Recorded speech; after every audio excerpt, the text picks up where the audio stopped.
What's up, YouTube? This is Too Raw for TV, and in this video, I want to talk about an article that I saw on CBS Sports. I'm going to put a link to the article in the description box, and the article talks about the very real rivalry between LeBron James and Stephen Curry. Now, of course, Stephen Curry hasn't really been much in the news lately. He was injured, I think, just 5 games or so into the regular season. He may come back sometime in February, may come back, or it's quite possible they may pretty much shut him down for the rest of the year and have him come back next year. But these are two of the most impactful players of the 2000 teens, no doubt about it. The article goes on to talk about Brian Windhorst, who's covered LeBron all the way back when LeBron was still in high school, and Ben Simmons, who's a huge fan of NBA basketball, and they were on Bill Simmons, podcast. They were talking about this real rivalry between these two guys, and you sort of get a hint of it sometimes. Various players might talk about it to an extent, but not to this extent, saying that basically LeBron has some level of disdain for Curry. Curry kind of has some similar feelings. I think Bill Simmons said something like, Curry might have an attitude like, fuck you. I have just as many championships as you do. And you talk about the rivalry these guys have had and comparing it to Magic Bird, which I think is overstated. And the reason why I say that is because, you know, um, Magic and Bird's rivalry go all the way back to college when Magic's team beat Bird's Indiana State team for the national championship.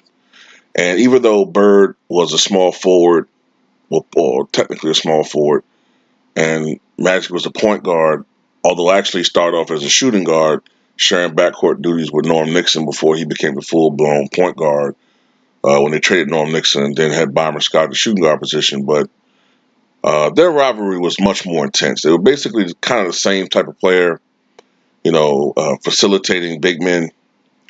And then you, of course, had the racial element, okay?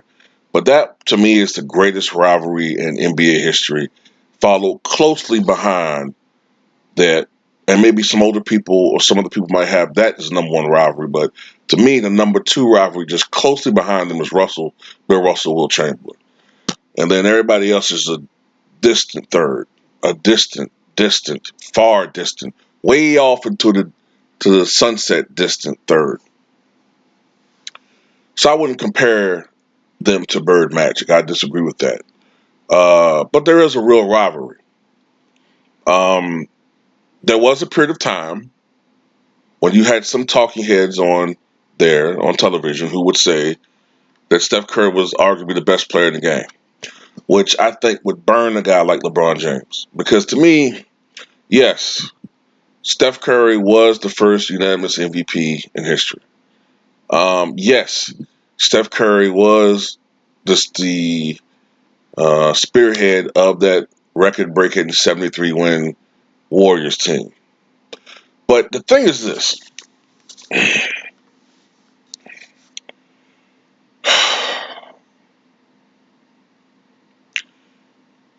You can, if you're being honest with yourself and you say to yourself, you come to the conclusion that Steph Curry is a better overall player and more impactful player than LeBron James, then I think you really have to either check your basketball knowledge or check your level of fanboyism for Curry or your level of seething hatred for LeBron, because I don't see how you could come to that conclusion.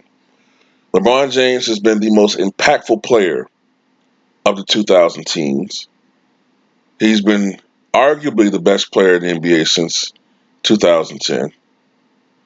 All right. The only other guy I think that really rivals him in that conversation for the entire decade, that even comes close to rivaling him,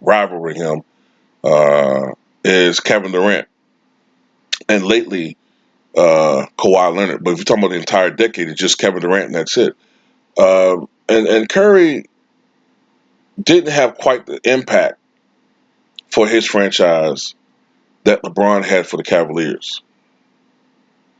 The Cavaliers were a pretty horrible team when he got there, and maybe like a 30-win team. And within 2 years, they were in the playoffs. And in just his fourth year, he carried a very mediocre squad outside of him to the NBA Finals. There's no way in hell that you could put Steph Curry on that 2017 and he would have carried that team to an NBA Finals. I don't give a fuck what type of argument you might make for me in the comment section. He's not carrying that team to the finals. No. I can't see him replicating that 48 point performance in game 5, I think it was, against the heavily favored Detroit Pistons. You know what I'm saying? And LeBron helped to mold that team into a top contender in the Eastern Conference and in the NBA toward the latter part of that decade. Curry, don't get me wrong, Curry is he's a fantastic player. He's a transformative player. He helped to really popularize the 3-point shot, though I think he gets a little bit too much credit for that because the NBA was already transitioning into using that shot more and more and more and more. When the Chicago Bulls, well, yeah, I'll go even before that. When the Lakers were winning titles in the 80s, the 3-point shot was an afterthought. With the exception of some 3-point specialists, that shot wasn't taken much. I would guess that when the Lakers won their last title in '88, I would guess off the top of my head that teams probably took no more than maybe 4 a game. That shot was not taken often. By the time the Bulls was winning their championships in the latter three-peat, I think teams were taking maybe 12, 13, 14 a game. It definitely had become a weapon, but the offenses were not dominated by that. By the time Kobe and the Lakers were winning championships in the second era, the repeat, I think teams were taking maybe like 17, 18 a game. It had risen a little bit, just a little bit. But Curry really helped to popularize it. And I think during his uh, earlier years, that's when you first saw it bump to over 20 a game as far as the league average of 3-point attempts to where it is now where teams are taking well over 33-point attempts a game. So Curry does deserve credit for popularizing it further, but this was a process that already would have happened even if Curry hadn't done his thing. You know what I'm saying? But I'm not taking away from Curry. He's the game's greatest 3-point shooter. But Ray Allen was once the game's greatest 3-point shooter, and nobody would convince me that he's a better player than Kobe Bryant. Reggie Miller was once the game's greatest 3-point shooter as well, but no one's going to convince me that he was better than Michael Jordan. If I want to go further with this, Dale Ellis was once the most prolific 3-point shooter in the NBA back in the 80s, early 90s, but no one's going to convince me he was better than Larry Bird. So my point is, LeBron James is just a better player. You know what I'm saying? I don't even see how this is a fucking debate. He's a better player than Curry. But Curry's the better shooter. Curry's the better free throw shooter. Um, but most other intangibles, especially if you go prime for prime. Now, LeBron James isn't what he once was defensively, but in his prime, LeBron was a better defensive player than Curry. Curry has gotten better at that end of the court, but he's at best still average. At one point, he was kind of below average. LeBron's a better ball handler than me. He's a better passer. He's a better rebounder. He's bigger. He's stronger. He's faster. Um,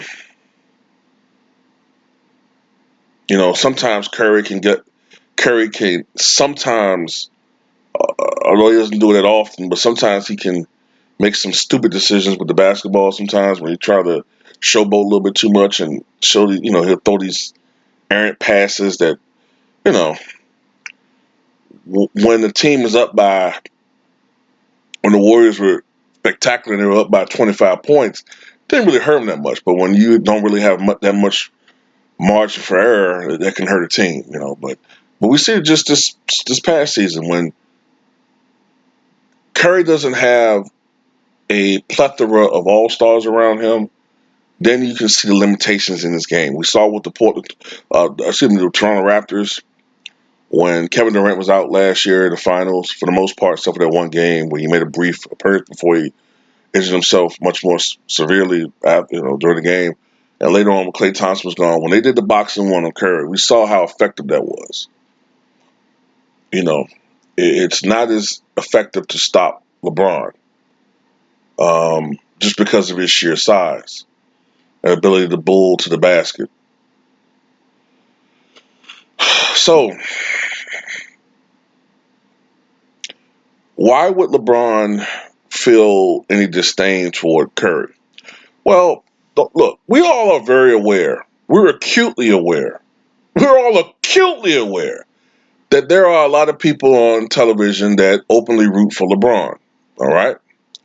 Openly root for LeBron James. We know this.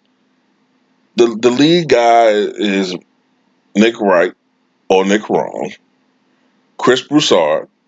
Then you have, of course, Shannon Sharp. Okay?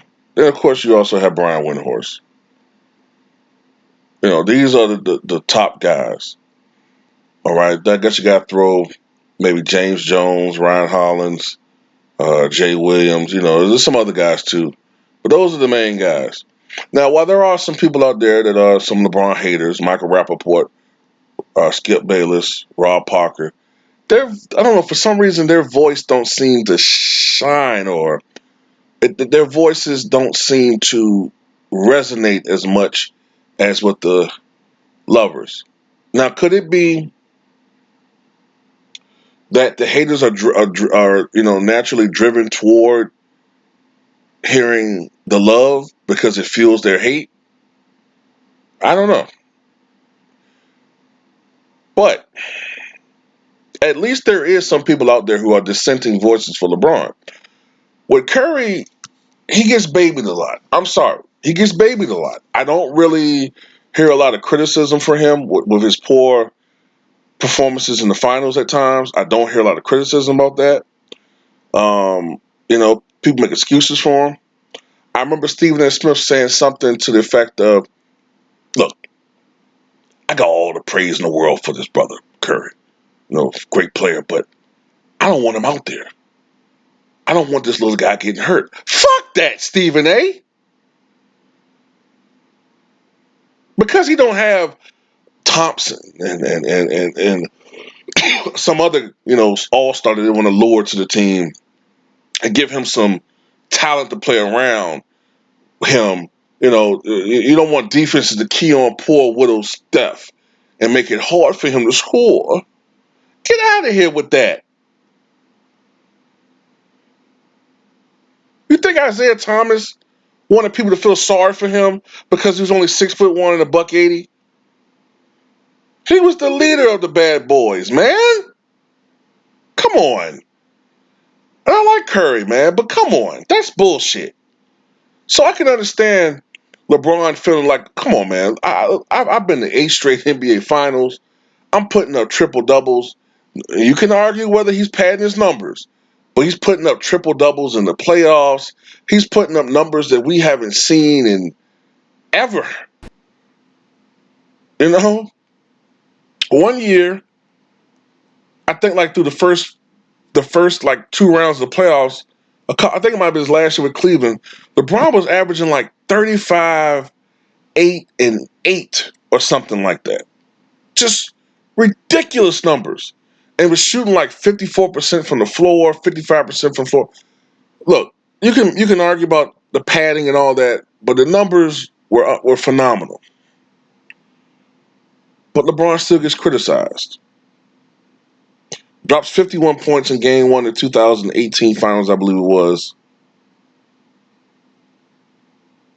The game ended controversially due to J.R. Smith. But LeBron James still managed to get criticized by the media or members of the media, despite dropping 51 points in the game. When have you ever heard that before? Think about it. All of the performances of Kobe have had, he dropped 50 in the playoffs. Mike dropped 50 a record 8 times in the playoffs. You know, all the multiple 40-point performances guys have had in the playoffs. Barkley with 56 back in 94. When have you ever heard a guy get criticized during a game where he dropped 51 points?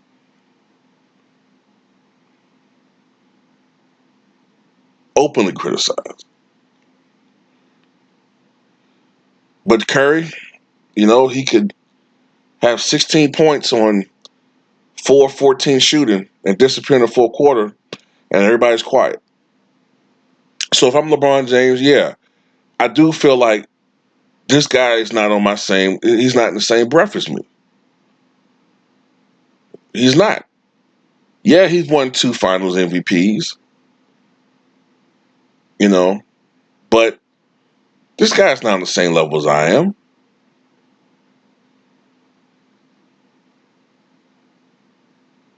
At one point in time, Curry had a team with Kevin Durant, who's probably the second best player in the league at the time, and Klay Thompson, who was probably the best shooting guard in the league. I mean, plus Draymond, who was playing better at that time, much better than he's playing now, which is kind of easy when you got all these all stars around you. Andre Iguodala. Then the year that they won 73 games, just look at that roster. I mean, come on, man. You think LeBron's ever had as much shit as LeBron get about padding his team? LeBron had to look at that Warriors roster was like, God damn, how can I beat this team? How can I beat them?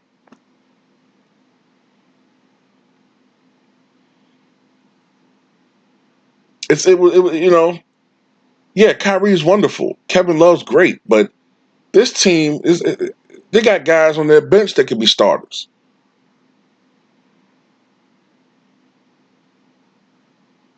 So yeah, I do think LeBron feels some level of disdain because he probably resents having a guy like Curry compared to him, who is I'm not going to say Curry's one dimensional, but he's not a 5 tool player. He's not a 4 tool player.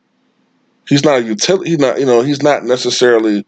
He can't do everything that LeBron can do out on the court. I'll put it to you like that. He can't do everything that LeBron can do. He's not as impactful. He's not as dominant. Okay, so there's a rivalry between these guys. Maybe it's not smoldering as. Maybe it's not as burning. Maybe the inferno isn't there that was there a couple years ago, but it's still smoldering a little bit. But that's my opinion, man. Tell me what you guys think.